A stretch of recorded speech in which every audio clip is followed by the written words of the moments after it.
فاكرين أول عيدية خدتوها في حياتكم؟ أكيد كلنا لينا ذكريات مع العيدية، وأنا عاملة حلقة عن العيدية. أول عيدية خدناها في حياتنا ليها طعم كده مختلف، ما كناش فاهمين قوي بس كنا مبسوطين.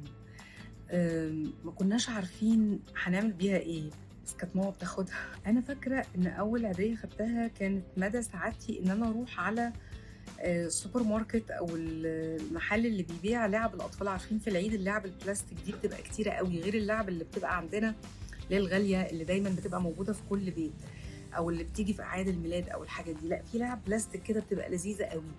فأول حاجة فكرت أعملها بأول هدية خدتها إن أنا أجيب لعبة من اللعب البلاستيك دي.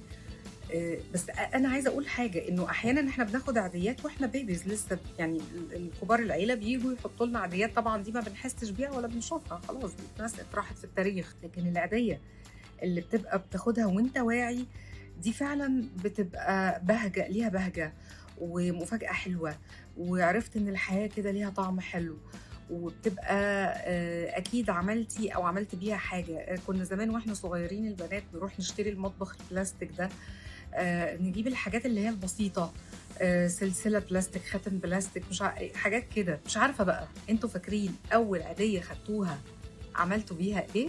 لو عجبكم الفيديو اعملوا لايك وشير وفولو للقناة وفعلوا الجرس.